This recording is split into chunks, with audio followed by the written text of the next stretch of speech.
Kevin Brennan. Thank you, Chair, and good morning both. Professor Stewart, is rugby safe? Is rugby safe?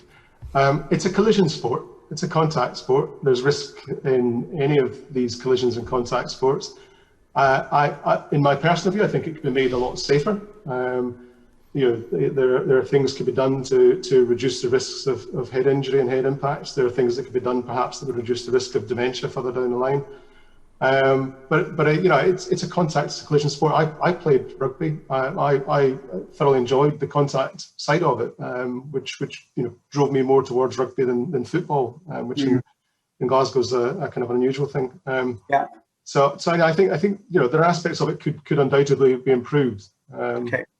See, I was brought up in a very powerful rugby culture and played rugby for Pontypool schools and still love the game hugely and very aware of the debate that's going on around it. What you said there was quite interesting. You said it's a collision sport and you said it's a contact sport. Isn't the truth that perhaps when I was playing the game and maybe when you were playing the game, it was a contact sport, but now it's a collision sport? And even in the statistics, when discussing how a game has gone, dominant tackles and the collision element of the sport, combined with the professionalization and the bulking up of players in that over the last few decades, has meant actually it's gone from being a contact sport into being a collision sport. Would you say that that's accurate and that has implications for this debate? Yeah, I think there's no doubt that I think those of us who watch rugby and have participated in rugby over the years have seen this happening. In fact, just before we started, you were talking about a colleague of yours who was a scrum half, and I suspect in those days scrum halves were kind of small and wiry individuals who didn't have to have the bulk that even a scrum half has today. I think the professionalism in the game, the professional training for the contact has created some issues for rugby. And I know a lot of people who work within rugby, both in a national level and an international level, from the medical side and also performance side, and they're desperately wrestling with this issue because, on the one hand, I think in the global business, the industry, as you say, there's a reveling in the collisions, a reveling in the contact, but actually it's doing a lot of damage to the young men and women who play the game. So they're desperately trying to find a solution. I think if we go back to the American comparison, the NFL, American football, when the problems started to emerge and they could see the litigation coming, made changes to the rules of the game, almost within seasons, to try and reduce risk of injury. I think there's a much slower change in rugby, which perhaps they could accelerate to try and reduce risk. Was the referee right to send off Xander Fagerson in the Scotland-Wales Six Nations match? You draw me into some trouble here, and I say yeah. I was deliberate. No, he was, yes, because I think one of the things that disappoints in rugby, for instance, is that the concussion, the brain injury level in rugby, there's about one brain injury per match in professional rugby, which English rugby have been very good at monitoring the levels of injury. And that level of one brain injury per match has stayed the same for about 4 or 5 years now, and that's an unacceptably high level. We're talking about the balance of risk. One in 30 players going off with a brain injury per match is totally unacceptable in any shape or form. And the only way that they can address this meaningfully is actually to just take the head out of the game. So if there's head contact, that's not allowed. Okay. And I think in that occasion, Xander may fail hard done to, and I know he does, but he deserved to go on. Could I ask, and it's very noticeable how much stricter head-to-head contact or even shoulder-to-head contact is being refereed, and the sanctions of sending off and the red card, etc., being used.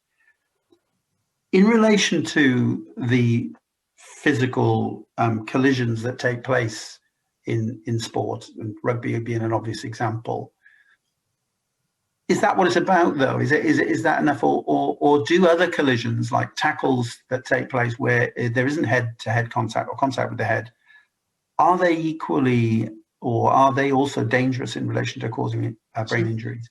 Data from rugby analysis, again, they've done some really good work at looking back at all the concussions and head injury assessments that took place, and tried to work out what was the mechanism, what was happening just in the lead up to it. And actually, the tackle is the highest risk, according to those data. But you know, it's not about. I don't think it's about fixing on one area and saying let's just work on this. It's looking across the game, and not just the game on match day, but also what's happening in training. Because whilst the recognisable head injuries are undoubtedly important, the cumulative effect of impact after impact after impact after impact, which don't necessarily produce symptoms, is just as important, perhaps even more important. So, you know, let's talk about how we reduce head impacts, you know, improving on tackling, think about heading and training and heading, but also think about what happens during the week. Yeah, I mean, on that point about training, it's noticeable that players talk about, you know, the brutality of the training that they've been through prior to major top level matches and so on. And, you know, one isn't always aware of what that actually means in practice. Would you be in favor of there actually being, you know, regulation around the amount of collision and contact that players are allowed to be exposed to during training prior to major sporting events? Unquestionably, I think it's one of these things where it needs to be legislated from the game to say that this is the maximum number of contact sessions that are permitted in any one season or any one active season. And you know, again, the NFL stepped in very early on and said, you know, contact training should be reduced, if not excluded from the game as much as possible, particularly during the season. So I think that's something that needs to be done. Is that more important than the suggestion that perhaps players should play fewer games, for example? I mean, the COVID has exposed many sports players to have to play more frequently in contact sports. Is the training aspect more important than the frequency of the actual matches? So, I mean, I think it's cumulative exposure to head impacts and head injury that's the big problem, and you know, we need to take it in steps to see how we might reduce this. So the first thing, the easiest thing in my mind is look at training. Let's cut back on as much training as possible, and that might actually produce a fantastic reduction in load and exposure to brain injuries and head impacts. But if that's not enough, you know, if we're still concerned about the exposure in professional athletes in particular, then we have to look at game exposure and say, could we cut back on the number of games?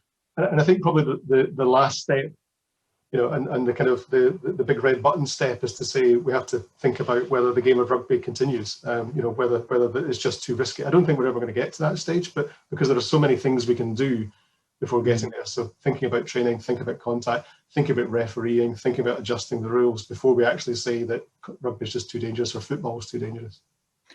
On the issue of rugby and football, and you talked about the head injuries, the brain injuries that occur during rugby matches. Heading the ball in football happens very, very frequently indeed, but doesn't produce an obvious, immediate, impact on the player. Is football actually more dangerous than rugby in the longer term in that regard, would you say, or what would be your assessment of it as a scientist? You know, that's a really good question. The reality is it's difficult to get a sense of the risk. You know, what's the lifelong risk to the brain of participation in these sports? It requires really robust data, really robust research. And so far, we've only really been able to do something along those lines in football, in the study that we published a couple of years ago, and one similar study in American football. And actually, when you look at the comparable risk between the two, slightly different methodologies, but the risk was very similar. So, you know, the risk of neurodegenerative disease death in American football wasn't that dissimilar to what we saw in football.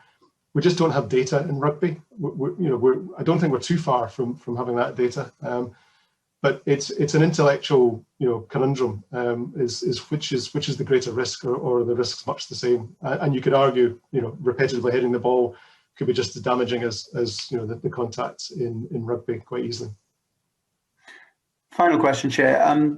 Do the club doctors often in sport have a conflict of interest in assessing player health in this regard? And what should be the protocol, if you like, for any medical staff who are involved, day to day in sport. And obviously we had the controversy with Chelsea Football Club a few years ago, and Mourinho as manager, and whether or not a doctor should be free to run onto a pitch and treat a player immediately. And we have seen, I know in rugby now, we do see independent medical people pulling players off for head injury assessments, whether they like it or whether the coaching staff like it or not. But what's your assessment of all of that with regard to any contact sports? I mean, I know an awful lot of pitchside medical doctors and national team doctors and healthcare staff looking after footballers and rugby players. And to man and women, I've not met one yet who strikes me as conflicted by their role. The role is to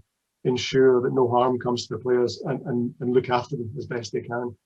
I think, though, the tools they have available to them sometimes let them down. So, for instance, in football, in rugby, if a player is injured, the medics can run on the park while the game's in flow, care for that player. If it's a head injury question, they can take them off and look at them in detail down the tunnel. In football, they don't have that ability. They have to sit in the kind of technical dugout and just hope that the referee lets them on. So I think what lets them down is the way the game is managed and the way that they're allowed to interact with the players. I don't get a sense ever that the team doctors, team medics, team physios are conflicted in their duty of care to players. That I just don't get at all. And in fact, in terms of head injury management, perhaps the closer they are to knowing the player, the better they are in managing that player, because it can be very subtle changes, and knowing them day to day means that they can spot the subtleties. Okay. And I think at last football is at last introducing temporary substitutes, although it's way late in the day, isn't it? Unfortunately, it's not temporary substitutes, and I wish there were. Football has a habit of whenever it's faced with having to develop, of going out on their own and trying to develop something unique to everybody else, as if the problem never occurred before. What football has introduced is shambles in 2021. And would you say that the most urgent thing they could do is get on and introduce temporary substitutes for a head injury assessment? Unquestionably. Rugby has made great developments in understanding how you can assess and identify players with brain injury on the field. And that should be the model, that should be the benchmark that all of the sports start from. They shouldn't start from a blank page and try to create their own protocol. They should just say, what do rugby do? How do we make that happen in football? Thank you.